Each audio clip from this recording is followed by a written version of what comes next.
no momento em que os clubes começam a soltar prévias dos seus balanços, já que ainda faltam confirmar boa parte dos ganhos, né, das verbas que vão receber, principalmente direitos de TV e premiações esportivas ainda agora em dezembro, mas os clubes já começam a anunciar essas prévias de balanço.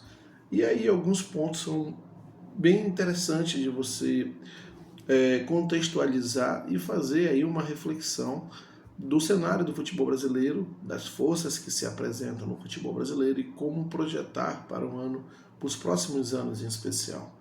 E aí você vê, por exemplo, o balanço do Palmeiras, que está sendo alardeado de uma forma bem positiva, e não é para menos, que já chegou aí o faturamento de 1 bilhão e promete encostar, pelo menos nesse ano, no Flamengo, né? Já que o Flamengo até então era o único clube a chegar ali, a ultrapassar a casa de 1 bilhão, e o Palmeiras já chegou e certamente também vai ultrapassar. Então as pessoas começam a entender e até questionar, poxa, então o Palmeiras já chegou no nível do Flamengo porque antes faturava algo em torno de 40% menos, então reduziu essa distância. Como é que está isso?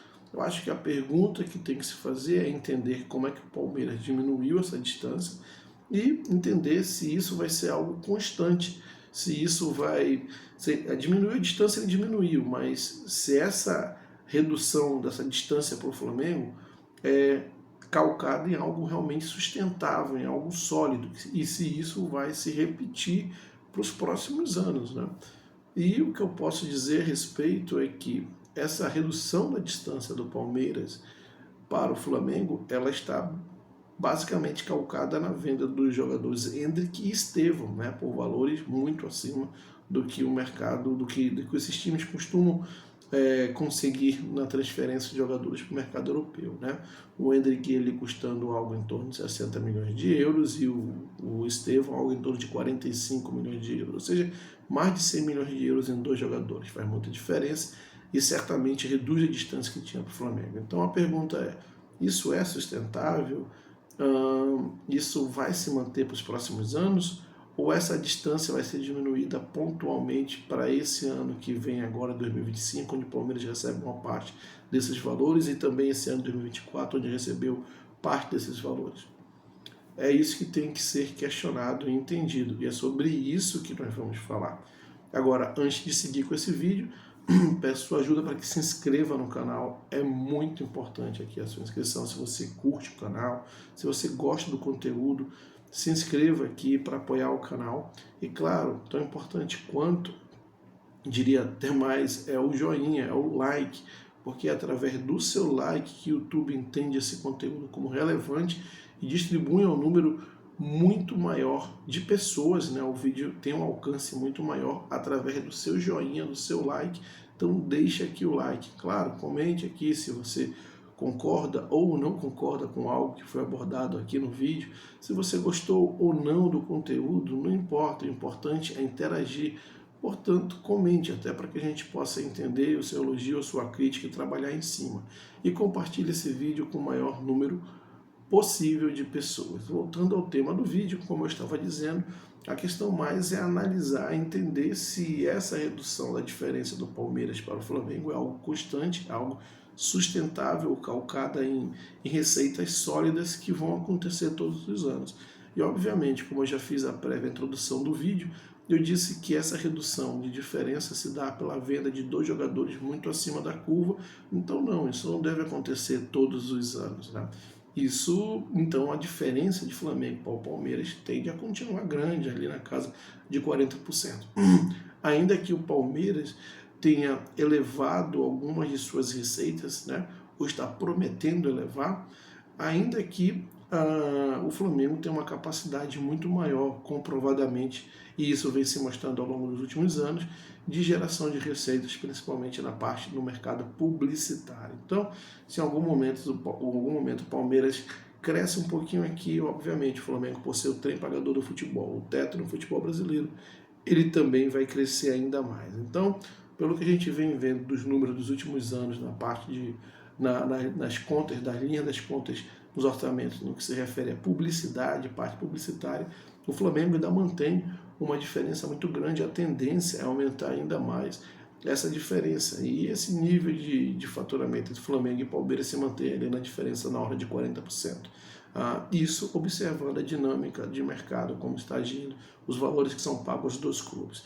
E aí é aquilo que a gente vai na questão de receitas, no conceito de receitas recorrentes e no valor de receitas não recorrentes. Por que eu digo que a tendência, os números mostram que a diferença entre Flamengo e Palmeiras tende a aumentar ou tende a seguir a mesma, de 40%, e o mercado publicitário está dizendo isso. Porque quando a gente vai avaliar o orçamento, ou o faturamento, a geração de receita desses dois clubes, a gente tem que separar o que a gente chama de receita recorrente e receita não recorrente. A receita recorrente são justamente aquelas contas que caem todos os anos, são planejadas. Todos os anos você sabe que vai cair. E a maior parte delas, elas são oriundas justamente dos direitos de TV e também do mercado publicitário, de patrocínios e tudo mais. E nessa questão de receitas recorrentes, você vai ver que o Palmeiras ele não aumentou as suas receitas recorrentes, né? Com exceção dos direitos de TV para o próximo ano, que aumenta com o que foi fechado com a Libra, e aí sim diminui a priori uma diferença em relação ao Flamengo, mas no que tange ao mercado publicitário, o Flamengo, o Palmeiras não diminuiu as suas receitas recorrentes oriundas do mercado publicitário, ela se manteve ali estável, mas o Flamengo conseguiu aumentar essa diferença. Então, naquilo que importa, que são as receitas que caem todos os anos para esses clubes, que são as chamadas receitas recorrentes, o Flamengo aumenta a diferença para o Palmeiras. Então, naquilo que é planejado, que expõe a valorização da sua marca, a força da sua marca no mercado publicitário, o Flamengo aumenta a sua vantagem em relação ao Palmeiras. Agora, em relação à venda de jogadores, o Palmeiras conseguiu reduzir essa diferença num todo, porque eles tiveram jogadores muito acima da média em termos de venda, né, mais de 100 milhões de euros, e isso faz toda uma diferença. E aí, claro, conseguiu reduzir. Só que respondendo a pergunta retórica que eu fiz, isso não vai acontecer todos os anos. E por não acontecer todos os anos, o provável é que nessa questão de venda de jogadores, os dois clubes que têm base muito forte, o Flamengo recentemente foi campeão mundial, sub-20, os dois clubes devem se equiparar na venda de jogadores. Inclusive o Flamengo antes estava conseguindo vender jogadores, conseguiram ter melhores valores nas vendas de jogadores em relação ao Palmeiras. Mas a tendência para os próximos anos é que se equiparem nessa linha de receita. E aí a disputa vai para as receitas recorrentes. E nessa, o Flamengo vem demonstrando já nesse ano de 2024 que essa diferença está inclusive aumentando. Então, a diferença que nos últimos anos entre Flamengo e Palmeiras era de 40%, que o Flamengo faturava a mais, tende a aumentar, né? É muito comum os clubes quererem se equiparar ao Flamengo na forma de arrecadação. E é interessante, você tem que buscar alternativas para se tornar competitivo em relação ao Flamengo. O Palmeiras ele tem feito isso através do investimento na sua base e tentando promover essa receita de uma forma constante. Mas naquilo que realmente importa, que são as receitas planejadas, você não vai conseguir ter os mesmos ativos que o Flamengo tem. Esse é um fato. Então, isso também não significa que o Palmeiras não consiga ser competitivo em campo, muito pelo contrário, né? O Palmeiras vem sendo um exemplo aí de uma gestão esportiva, não por um projeto da sua diretoria, mas por um trabalho longevo da sua comissão técnica, e tem se mostrado o quanto pode ser competitivo, mesmo não tendo jogadores medalhões, mas fazendo uma mescla de um ótimo trabalho da base, subindo jogadores, dando apoio para quem ingressa no profissional, para que você tenha sempre times competitivos, mas no campo de receitas, principalmente no viés que o Flamengo vem com uma nova diretoria, prometendo uma aceleração de crescimento no campo de receitas, para sair da ordem de 1,5 bilhão para chegar em 5 bilhões em 5 anos, o Flamengo vem de forma muito agressiva, né? E aí você tem dois clubes com ativos bastante distintos, né? O Flamengo tem uma torcida maior, com mais representatividade, uma torcida também localizada numa área de consumo muito importante, que é o Sudeste, mas também muito espalhada pelo Brasil, que lhe oferece maior representatividade e valoriza ainda a sua marca, porque grandes empresas, quando vão buscar um clube para patrocinar ou para investir, elas vão entender que o Flamengo é um clube de maior representatividade, que toca mais pessoas espalhadas para o país. pelo país. E para essas empresas isso significa um melhor canal de distribuição dos seus produtos, das suas marcas. Enfim, essa é uma história para um outro vídeo, uma outra discussão, mas respondendo, o Palmeiras sim reduziu esse ano.